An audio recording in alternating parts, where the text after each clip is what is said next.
on se propose de faire cet exercice.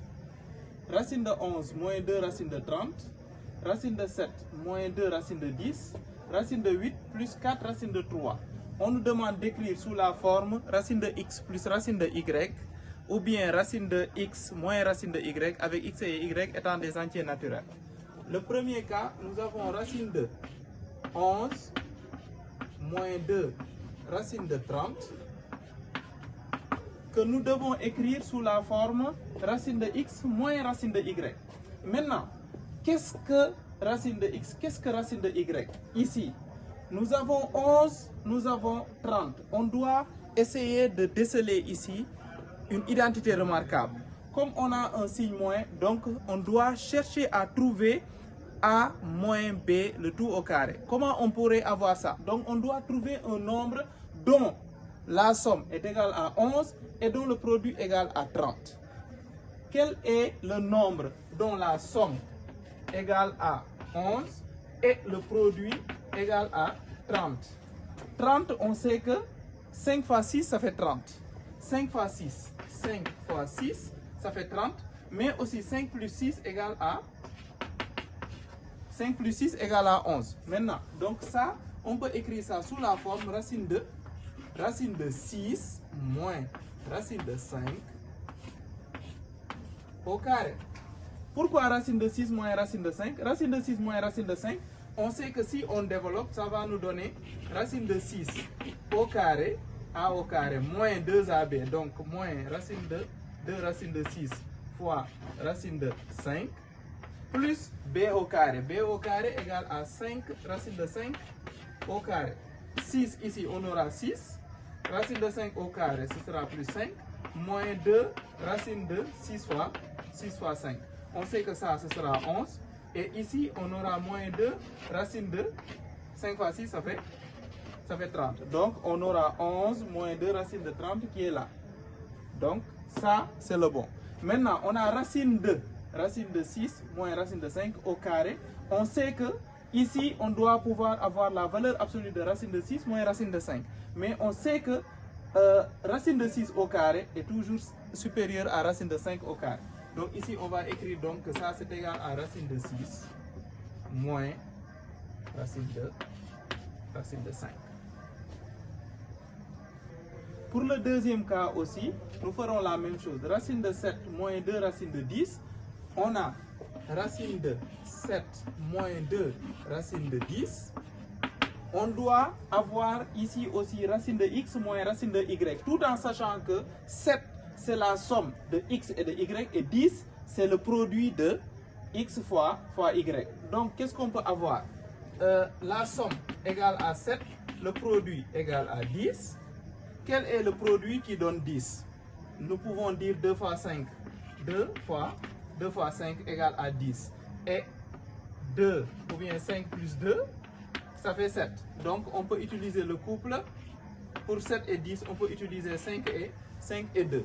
Là, nous allons avoir racine de 5 moins racine de 2 au carré égale à quoi? Là aussi, on dira que normalement, on a la valeur absolue de racine de 5 moins 2, mais on sait que racine de 5 au carré est supérieure à racine de 2 au carré. Donc ça, c'est égal à racine de 5 moins racine de 2.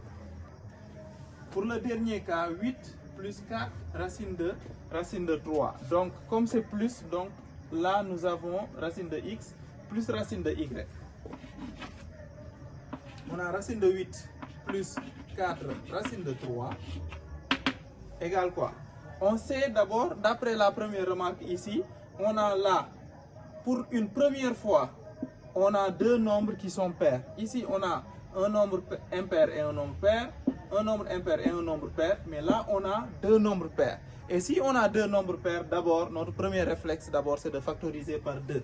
Là, nous allons avoir racine de 2, facteur de 4, plus 2, racine de 3, égale.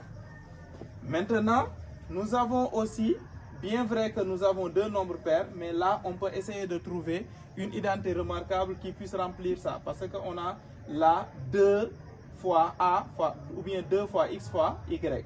Or, on a seulement racine de 3 ici, et là, on a 4.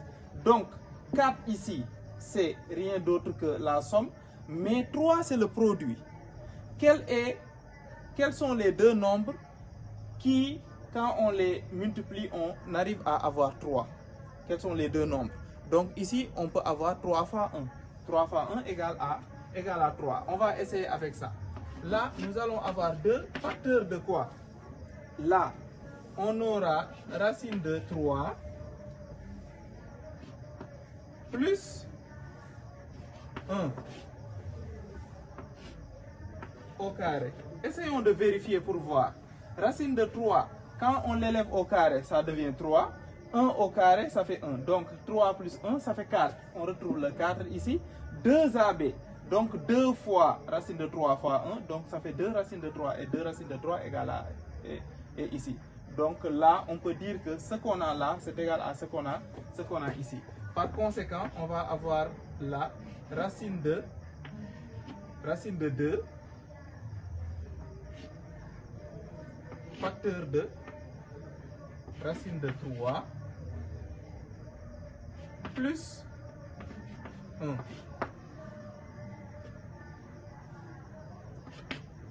Là, racine de 2 fois racine de 3, ça fera racine de 6. Racine de 2 fois 1, ça fera plus racine de 2. Donc nous avons notre racine de x plus racine de y.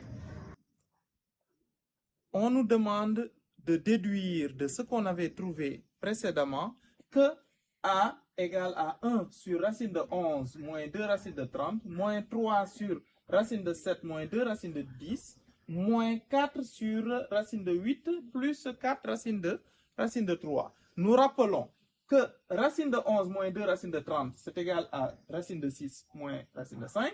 Et racine de 7 moins 2 racine de 10 égale à racine de 5 moins racine de 2. Et racine de 8 plus 4 racine de 3 égale à racine de 6 plus racine de 2. Par conséquent, nous pouvons écrire A sous cette forme-là. A est égal à 1 sur racine de 6 moins racine de 5 moins 3 sur racine de 5 moins racine de 2 moins 4 sur racine de 6 plus racine de 2. Maintenant, comme nous avons des radicaux au niveau des dénominateurs, nous devons utiliser les expressions conjuguées pour rendre rationnels ces quotients. Là, le premier, donc l'expression conjuguée de racine de 6 moins racine de 5, c'est égal à racine de 6 plus racine de 5. Dans ce cas-là, on aura racine de 6, on va l'écrire, on aura racine de 6 moins racine de 5, facteur de racine de 6 plus racine de 5. Là, on aura racine de 6 au carré moins racine de 5 au carré. Racine de 6 au carré, c'est égal à 6, moins racine de 5 au carré égale à 5. Donc là, 6 moins 5 égale à 1. Mais dans un premier temps, nous allons écrire ici 6 moins 5 moins. Là aussi, on va avoir l'expression conjuguée de racine de 5 moins racine de 2. Donc nous allons avoir 3 multiplié par l'expression conjuguée de ça, ça va donner racine de 5 plus racine de 2. Et en bas, comme là, racine de 5 moins racine de 2 multiplié par racine de 5 plus racine de 2, ça donne racine de 5 au carré moins racine de 2 au carré. Racine de 5 au carré, c'est égal à 5 moins racine de 2 au carré qui est égal à 2. Moins, là, nous allons avoir 4 facteurs de racine de 6 plus racine de 2. Son expression conjuguée, c'est racine de 6 moins racine de 2. Sur racine de 6 moins racine de 2, facteur de racine de 6 plus racine de 2, ça donnera racine de 6 au carré. Racine de 6 au carré, c'est égal à 6. Et moins racine de 2 au carré, racine de 2 au carré égale à 2. Donc, c'est ça que nous avons. Par conséquent, nous avons notre A qui est égal à ici, racine de 6 plus racine de 5 sur 6 moins 5 égale à 1, moins, là nous avons 3 facteurs de racine de 5 plus racine de 2 sur 5 moins 2 égale à 3. Là, nous avons moins 4 facteurs de racine de 6 moins racine de 2 sur 6 moins 2 égale à 4. Là, nous avons 3 en haut, 3 en bas, on peut les simplifier. 3 en haut, 3 en bas, on peut les simplifier. Donc, ici, nous avons un dénominateur. A égale A. Partout, nous avons 1 comme dénominateur. Donc, on peut enlever les dénominateurs. Nous aurons racine de 6 plus racine de 5 moins, là, ça sera moins racine de 5. Désolé. On aura racine de 5 moins racine de 2 moins ici racine de 6. Là, moins fois moins, ça fait plus. Donc, plus racine de 2. Par conséquent, A égale à quoi? Nous avons racine de 6 moins racine de 6. Racine de 6 moins racine de 6 égale à 0. Nous avons plus racine de 5 moins racine de 5 égale à 0. Et nous avons moins racine de 2 plus racine de 2 égale à 0. A égale à 0.